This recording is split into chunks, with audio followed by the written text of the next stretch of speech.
Hello, welcome to this episode of the Classics. Today we are going to look at number 24. Okay, so for NP to be integers that can't be zero, we note S of NP, the numbers of surjection from 0 from 1 n, so all the integers between 1 and n included, to 1p. Then we want to find S of np when p is superior to n. Then we want to find Sn1, then Sn(n), and we want to know how many applications from 1n to the set 0, 2 that aren't surjective. Then we want to find Sn2.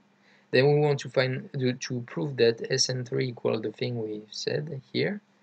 Then we want to find Sn3, and if p inferior to n, we want to show that Snp is equal to p times Sn minus 1p plus Sn minus 1p minus 1, and that Snp is equal to the sum from k equals 0 to p of the minus 1 p minus k combination binomial pk times k to the power n, and find an to be the sum between k equal 1 and n of the minus 1 n minus k combination binomial nk times k to the power n, and bn to be equal to the sum from k equal 1 to n of the minus 1 n minus k of the binomial nk times k n plus 1. Okay, so number 24.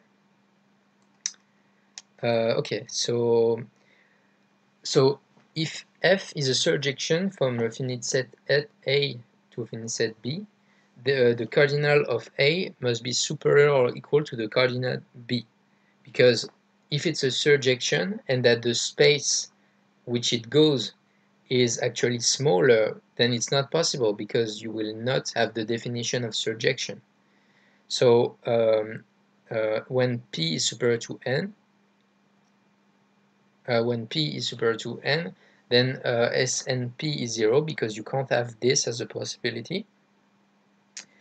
There is only one application from 1n to the set 1, which is actually fk equal 1 for all k. That's the only application that is surjective, because you have only one thing here to go to, and k that goes in that range. So there is no other that is surjective. So Sn1 is equal to 1. When n equal p, there is a surjection if and only if it's a bijection, because the set A and B have the same dimensions, the same size. So there are factorial n bijection from 1n to 1n. So Sn(n) is equal to factorial n. However, the function that goes from 1n to the set 1, 2 isn't surjective if f is always equal 1 or 2. So for example, this fk is equal to 1 isn't surjective because it never goes to 2. Fk is equal to 1 never goes to 2. So this is not surjective. And the same thing, fk equal 2, so the function that is always equal to 2 isn't surjective because it never goes to 1. So there are two applications from 1n to the set 1, 2 that aren't surjective. However, there are 2 to the power n application from 1n to the set 1, 2. So we get Sn2 is equal to 2 power n, so the total number of application, minus the 2 that are not surjective here.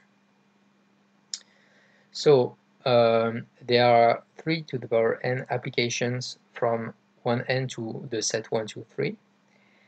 If f is non-surjective, then there exists k in 1, 2, 3 without antecedent by f. So that's just a property of surjection, well, non-surjection, because it means that there is an element here that is not, that if you do f something, it will not be in that result. So that's just the property of surjective. So there are two options. So either one, if the two other elements, so if you say that, for example, 3 is without antecedent, so 1 and 2 are the two other elements. If you say that 2 is not, doesn't have any antecedent, then it will be 1 and 3. So if the two other elements have an antecedent by f, we have an application surjective from 1n to 1, 2, 3 without k, and k being that thing that we said it doesn't have an antecedent. The second possibility is that only one of the two other elements have an antecedent by f. So it means that we have only one. So it means we have, as we said before, fk is equal to 1, or fk is equal to 2, or fk is equal to 3. So it means that f is constant. So there are 3 times 1 plus Sn2 applications from 1n to 1, 2, 3 that are surjective.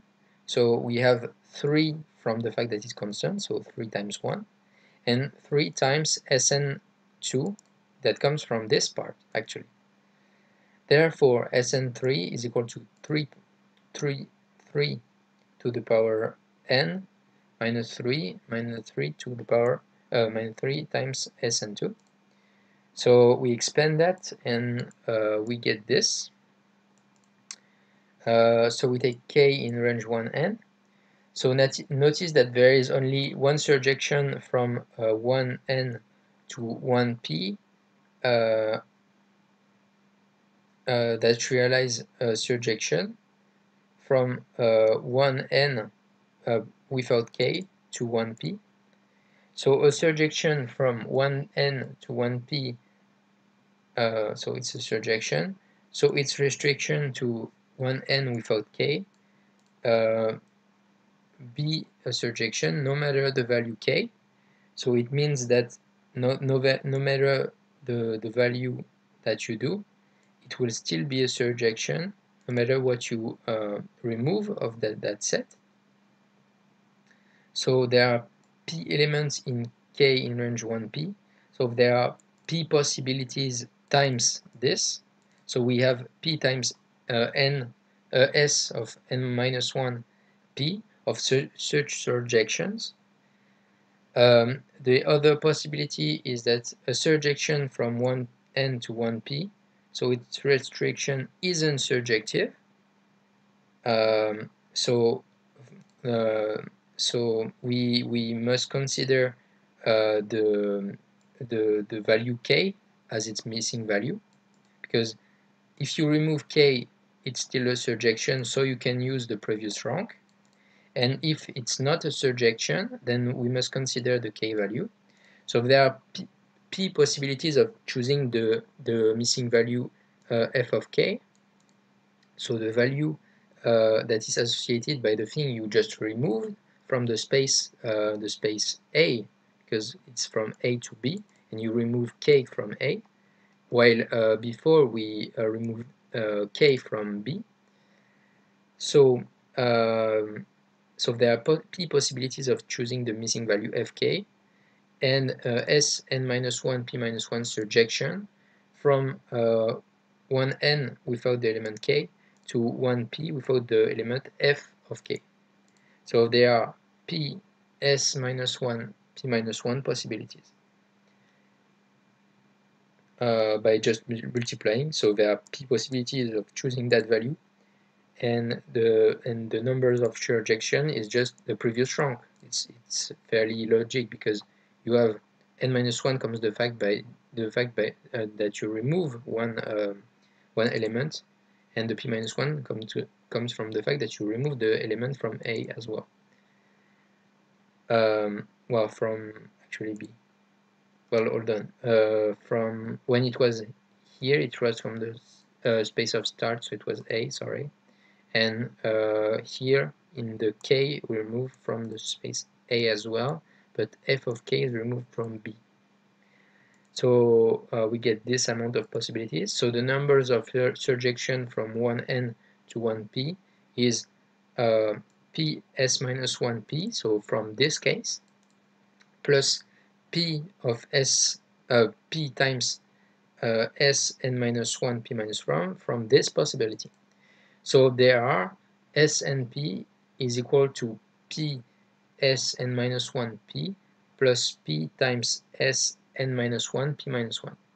So we'll do induction, so we call h of L the property that we want to prove here to be the sum from k equals 0 to p of the minus 1 to the power p minus k binomial pk times k to the power L with p inferior or equal to n. So if n equal 1, we have p equal 1, so s11 is equal 1 as we've said earlier, and the sum is equal to 1, so h1 is true. Okay, so we should suppose that we have HL to be true, and we want to prove HL plus 1. So if P is equal to 1, we get this, and it's equal to 1 as well. If P is in range 1, L plus 1, according to previous questions, so what we've proved earlier, we have the hypothesis of recurrence here that we got from just looking at the surjections. So we get this result and we replace by the hypothesis before. So we get that. We just put it in a single sum. We get this. Now by Pascal's triangle we get this.